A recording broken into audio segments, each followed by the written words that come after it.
السلام علیکم ورحمۃ اللہ وبرکاتہ۔ پروگرام مدینہ ثانی اور نظام حکومت کے ساتھ آپ کا میزبان ڈاکٹر عمر ریاض عباسی آپ کی خدمت میں حاضر ہے۔ ناظرین، ویژول آپ نے دیکھ لی ہوں گی، غزہ خون میں لت پت۔ اس وقت جو غزہ کھنڈرات کا نقشہ پیش کر رہا ہے، آہو بکا کا منظر ہے، چیخیں ہیں، سسکتی انسانیت ہے، نہ غذا ہے، نہ پانی ہے، نہ کفن ہے، بے گور و کفن لاشیں ہیں، اور دوسری طرف عالم اسلام کی بے حسی۔ غزہ کی اگر میں منظر کشی کروں تو قرآن مقدس کی ایک آیت میں نے کئی خواتین کے منہ سے سنی ہے جو اپنے بچوں کو، شیرخوار بچوں کو، شہید بچوں کو، جن کو گولی لگی یا پھر جو بھوک کی وجہ سے اس دنیا سے رخصت ہو گئے، اپنے ہاتھوں پہ اٹھا کر عرش کی طرف منہ کر کے یہ دعا کر رہی ہیں، قل ان صلاتی و نسکی و محیای و مماتی للہ رب العالمین۔ عزم و استقامت کا یہ پہاڑ خواتین اللہ رب العزت کی بارگاہ میں اپنے شیرخوار بچوں کی قربانی کا نذرانہ پیش کر کے اللہ سے عرض کر رہی ہیں، مولا ہماری نماز، ہماری روزہ، ہماری زکوٰۃ اور ہماری قربانی تیرے لیے ہے، تو قبول فرما لے۔ یقین جانیے یہ کربلا ثانی ہے۔ ایسی استقامت، ایسی جرت جب ایسی مائیں ہوں گی تو مسلمانوں کو اور اسلام کو دنیا سے مٹانے والا کوئی نہیں ہو سکتا۔ یہ جرت، یہ عظیمت، یہ استقامت آپ کو غزہ میں نظر آتی ہے جو استعارہ بن چکی ہے۔ آج اگر میں غزہ کی تھوڑی سی ہسٹری میں جاؤں تو ہمیں بھاشن دیا جاتا ہے کہ وہاں پہ ٹورزم ہوگا، ریئل اسٹیٹ، اچھے حالات ہوں گے۔ تو میں لوگوں کو بتا دوں کہ یہ فلسطین، غزہ اصل میں بلاد شام کا حصہ تھا۔ اصل بلاد شام کی بحالی ہے۔ یہ ناظرین سنیں، بلاد شام کو ٹکڑوں میں بانٹا گیا ہے۔ یہ جتنا مڈل ایسٹ ہے اس وقت بلاد شام تھا آپ صلی اللہ علیہ وسلم کے دور میں، اور بلاد شام کا تجارتی مرکز غزہ تھا، یہ نوٹ کر لیں، جہاں پر نبی پاک صلی اللہ علیہ وسلم کے پردادا ہاشم بن عبد مناف ٹریڈ کاروانز لے کے جاتے تھے۔ ایون نبی پاک صلی اللہ علیہ وسلم کے والد گرامی سیدنا عبداللہ رضی اللہ تعالیٰ عنہ بھی آپ کے ساتھ گئے، اور آپ کا مزار ہاشم بن عبد مناف کا غزہ میں ہے۔ تو مسلمان اپنی ٹائز، جو سٹرونگ ٹائز ہیں اسپریچول، اس کو بھول چکے ہیں کہ ٹریڈ کاروانز وہاں جاتے تھے۔ دوسری بات، جو سورہ قریش میں رحلت الشتاء والصیف، دو تجارتی سفروں کا ذکر ہے، دو جرنیز کا، ایک گرمیوں کا، ایک سردی کا، یہ ٹریڈ کاروان کہ اللہ نے قریش کو مانوس کر دیا گرمیوں کا، سردیوں کا سفر کریں۔ وہ ایک سفر یمن کا تھا اور ایک سفر غزہ کا تھا۔ تو سورہ قریش میں جس جو اکانومک ٹور کی بات کی گئی ہے وہ ٹور ہے غزہ کا۔ پھر اس کے بعد جناب غزہ کا اگر لغوی معنی دیکھیں تو ناقابل تسخیر، مضبوط اور استقامت ہے۔ اسی لیے غزہ ابھی تک ناقابل تسخیر بنا ہوا ہے۔ یہ مقدس اور بابرکت سرزمین ہے۔ اس کے قریب ایک بستی ہے جس کو کہتے ہیں اسکلان، آپ نے سنا ہوگا۔ حافظ امام ابن حجر اسکلانی، تاریخ کے بہت بڑے، آپ کا تعلق بھی اسی بستی سے ہے۔ اور نبی اکرم صلی اللہ علیہ وسلم کی جو دعا ہے، حاکم نے مستدرک کے اندر اس حدیث کو نقل کیا ہے کہ حضور نے دو بستیوں کے بارے میں دعا کی کہ اللہ تعالیٰ ان بستیوں میں رہنے والوں کے لیے برکتیں نازل فرمائے۔ جی ہاں، ایک غزہ والے اور دوسرے اسقلان والے، ان دو بستیوں کے رہنے والوں پہ آپ صلی اللہ علیہ وسلم نے دعا فرمائی ہے۔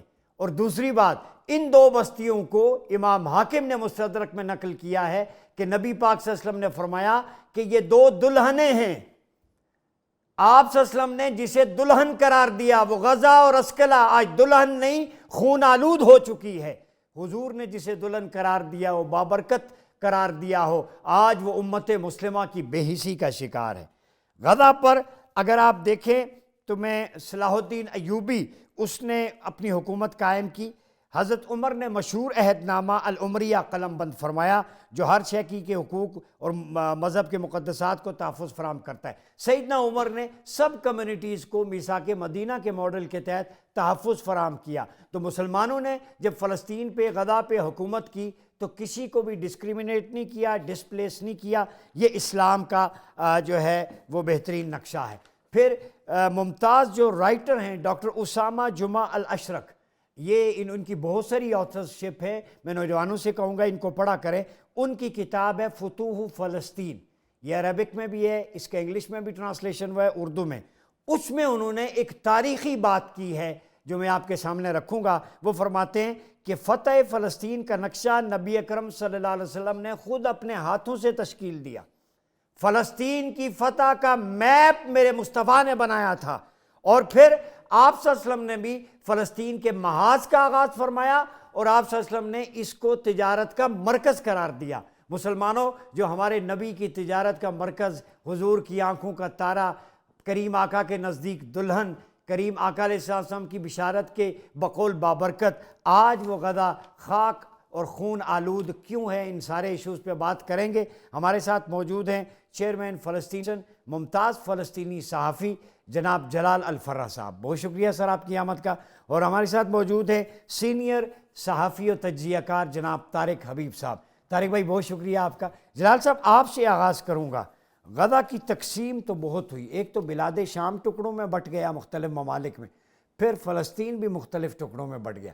اس وقت غزہ کا کرائسس بڑا سنگین ہے، وہاں پہ خوراک کی بھی قلت ہے، ظاہر امداد کا بھی کوئی سلسلہ نہیں ہے۔ جو جیرڈ کوشنر کا پلان ہے وہ تیزی سے آگے بڑھ رہا ہے، اصل میں وہ گریٹر اسرائیل کی طرف جا رہے ہیں، تو کیسے دیکھتے ہیں آپ؟ بہت شکریہ ریک صاحب۔ سب سے پہلی بات تو یہ کہ ہم تو تقریباً 23 مہینہ 2 سال کے قریب ایک ہی باتیں کرتے رہے، میں آپ اور جتنی بھی نیوز چینلز میں، کہ غزہ کو بچاؤ۔ اب میرے خیال میں جملہ چینج ہونی چاہیے، اب ہم امت مسلمہ کو بچائیں۔ غزہ کو بچانے کا اب ضرورت نہیں ہے، غزہ میں تو کچھ بچا ہے ہی نہیں ہے کہ آپ بچائیں۔ اب امت خطرے میں ہے، ظاہر ہے اگر ابھی بھی امت مسلمہ اگر ابھی بھی یہ نہیں سمجھتا ہے کہ وہ خطرہ میں نہیں ہے، تو پھر تو اللہ حافظ اس امت کا۔ تو یہ تو ابراہم الائنس اور عرب تو اس کو خوشحالی ہے، ابراہم الائنس نہیں ہے، ایک گریٹر اسرائیل الائنس ہے۔ گریٹر اسرائیل الائنس۔ ڈاکٹر صاحب آپ کے پاس یہاں پر حاضر ہو کے میں نے گریٹر اسرائیل کا کتنی بار ذکر کیا تھا، ناتحت بہت۔ پھر ابھی 4-5 دن پہلے اس ناجائز ریاست کا دہشت گرد وزیر اعظم نتنیاہو نے کیا کہا تھا؟ یہی کہا تھا نا کہ میرے اوپر دینی اور روحانی فرض ہے، میری اوپر دینی اور روحانی فرض ہے کہ میں گریٹر اسرائیل بناؤں۔ یہ نتنیاہو نے نتنیاہو نے کہا 4-5 دن پہلے کی بات۔ بالکل ٹھیک ہے، جس کے لیے عربوں نے ہمارے سوئے ہوئے عرب، بے حس عرب، انہوں نے کوئی ایسا رد عمل دکھائے نہیں۔ ٹھیک ہے، دیکھیں سب میں ایک عرض کروں، بدقسمتی سے ہماری امت مسلمہ یہ سمجھتے ہیں نا کہ ہماری کوئی ذاتی جنگ ہے۔ بھئی یہ کوئی ذاتی جنگ نہیں ہے ہر مسلمان کی۔ سر، یہ کوئی ذاتی جنگ نہیں ہے، یہ کوئی کسی اقتدار کے لیے جنگ نہیں ہے، دولت کے لیے جنگ نہیں ہے۔ میری ٹیم نے 2 دن پہلی کیلکولیشن انہوں نے کی ہے، پاکستان کی میڈیا میں صرف اور بھارت کی دونوں میں، میرے جس پروگراموں میں شریک ہوا ہوں 2171 پروگراموں میں شریک ہوا ہوں، 2171 پروگراموں میں مجاہدین کے لیے میں مجاہدین کی حمایت کرتا رہا۔ میرے خیال میں ایسا کوئی پروگرام نہیں آیا جس میں میں نے ہمارے سر کا تاج مجاہدین غزہ کی میں نے حمایت نہ کیا ہو۔ کیا خیال ہے آپ کا؟ آپ بھی میرے خیال ان میں آپ بھی گواہ اس چیز کا۔ ہم خود آواز بلند کرتے رہے، سنو ٹی وی نے سب سے زیادہ کیے ہیں۔ بالکل، جبکہ میں نہ حماس کا ہوں نہ میں، لیکن جو بھی میرے قوم میں سے کوئی بھی کھڑے ہو کے اس غاضب اس اسرائیل سے لڑے گا تو بالکل ان کا حق میں بولوں گا۔ ایک بات آخری، اس میں جو چیز میں کہنا چاہ رہا تھا وہ یہ ہے، دیکھیے امت مسلمہ ابھی بھی یہ سمجھتے کہ یہ کوئی ذاتی جنگ ہے۔ یہ ذاتی جنگ نہیں ہے بھائی، یہ آپ کے دین کا جنگ ہے، یہ آپ کا مذہب کا جنگ ہے۔ آپ نے مجاہدین کو تنہا چھوڑ دیا، مجاہدین کو آپ نے بے کوئی وسائل کچھ بھی نہیں ہے۔ حالانکہ میں نے کئی بار یہ کہا تھا کہ بے اللہ کے واسطہ ہمارے مجاہدین کو اختیار دو، وسائل دو، اور پھر آپ سوتے رہیں۔ غزہ کے عوام کے بچوں کو آپ نے بھوکا پیاس سے چھوڑ دیا، پتہ نہیں کیا کیا امت مسلمہ۔ ڈاکٹر صاحب میرے خیال میں ابھی میں اپنی بات کروں گا کہ میرے سامنے امت مسلمہ کا نام نہ لے تو بہتر ہے۔ نہیں، اس میں ایک کر لیں، امت کتابوں میں ہے، پریکٹیکلی ختم ہو چکی ہے، یہ اسلامی دنیا نیشن سٹیٹس نے ہمیں برباد کر دی ہے۔ میں اسی طرف آتا ہوں، یہی تو بدقسمتی سے کتابوں میں ہیں اور ان کتابوں کو بھی چینج کیا جا رہا ہے۔ یہ ابراہم اکارڈ کی جو آپ نے ذکر کیا ہے، یہ کیا ہے؟ یہ ابراہم اکارڈ نصاب میں تبدیلی، سر یہ اس میں آپ کی ہمارے دین کی چینجنگ کا بھی ایک منصوبہ ہے۔ ہمارا دین، ہمارے اخلاقیات،